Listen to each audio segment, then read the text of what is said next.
On va revenir avec vous, Christophe Dansette. Bonjour Christophe. Bonjour Pauline. Sur un feuilleton qui vire au thriller. On croyait la faire plier, c'était le sujet du week-end dernier. Netflix allait racheter la Warner. Et puis voilà qu'un autre géant d'Hollywood, Paramount, a fait une offre supérieure à celle de Netflix et espère remporter la mise.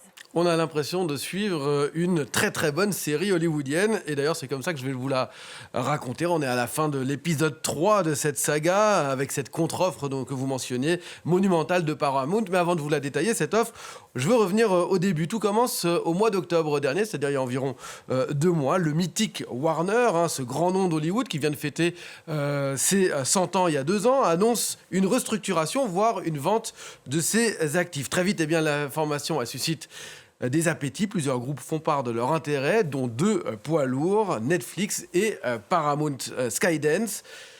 2 acteurs qui rêvent d'ajouter le catalogue Netflix, le Warner, à leur empire, parce que Warner Discovery, ce sont d'abord des télévisions, HBO, CNN, Eurosport, ce sont des services de streaming, HBO Max, Discovery+, et puis ce sont aussi surtout des studios, Warner Bros, New Line Cinema, DC Studios, avec un catalogue qui fait rêver. On les connaît tous, ces personnages, Harry Potter, Matrix, Games of Thrones, Friends, mais aussi Batman et tant d'autres, je n'ai pas le temps de les citer ici.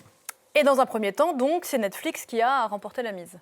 Voilà, c'est la fin de l'épisode 1. Vendredi dernier, le groupe fondé par Reed Hastings annonce avoir racheté une partie du groupe Warner, les studios et les services de streaming, pas la télévision donc, pour 72 milliards de dollars, 83 même si on y ajoute la dette. L'annonce, elle fait l'effet d'une bombe à Hollywood. Le nouveau groupe pourrait devenir un géant à 450 millions d'abonnés, c'est-à-dire 2 fois plus que le principal concurrent Disney. Netflix est tellement sûr de son coup qu'il envoie même un mail à tous les abonnés, à tous ses abonnés durant le week-end pour annoncer ce mariage. Peut-être l'avez-vous reçu, Pauline. Et dans ce mail, il précise quand même que pour l'instant, rien ne change, surtout pas les tarifs, et qu'il reste quelques étapes à finaliser. Sauf que l'histoire ne se passe pas tout à fait comme l'avait imaginé Ted Sarandos, l'actuel patron de Netflix. Pendant le week-end, ce sont d'abord les syndicats, les puissants syndicats d'Hollywood qui montent au créneau, encore traumatisés par les grèves de l'an dernier. Ils y voient un risque colossal d'abord pour l'emploi, pour la diversité des créations et puis aussi surtout pour l'avenir des salles de cinéma. Ensuite viennent les questions de concurrence. Malgré des garanties apportées par Netflix, des voix s'élèvent pour mettre en doute cette opération. Elle risquerait de provoquer le veto des gendarmes de la concurrence, que ce soit à Washington mais aussi ici à Bruxelles.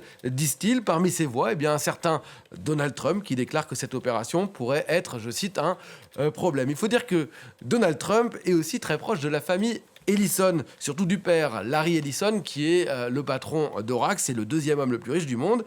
Et son fils, Larry Ellison, c'est David Ellison, qui est lui à la tête de Paramount, souvenez-vous, qui est aussi intéressé par ce rachat, et donc très très mécontent du deal avec Netflix.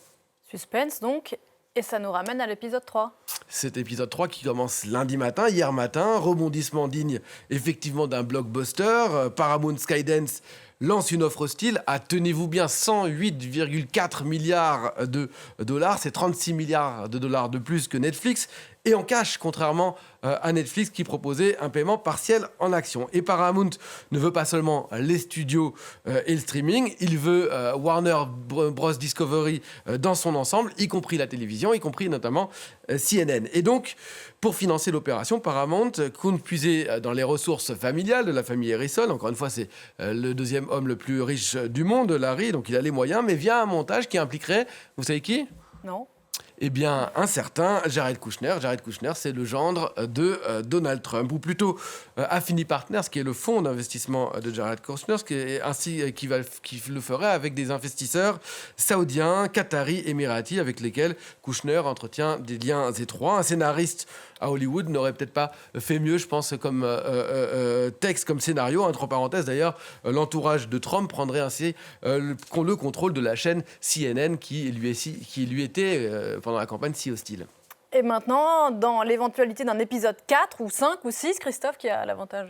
Alors, effectivement, on en est à la fin de l'épisode 3, on est en plein suspense. Ce sont les actionnaires de Warner Discovery qui vont devoir trancher. Paramount affirme que leur offre, elle est plus élevée, donc plus intéressante pour les actionnaires. Elle est plus simple aussi, que l'offre Netflix conduirait à terme à des hausses de prix pour les abonnés, ce que Netflix dément fermement. De son côté, eh bien, Netflix met en avant sa puissance de frappe mondiale, sa capacité à valoriser immédiatement les contenus de Warner. Les régulateurs, eux, pour l'instant, n'ont rien dit. Ils pourraient bloquer une opération comme l'autre. Pendant ce temps, eh bien, le monde du cinéma, les abonnés retiennent leur souffle. On a tous les éléments pour cet épisode 4 qui n'est pas encore écrit, que je vous raconterai peut-être dans une prochaine chronique. À suivre.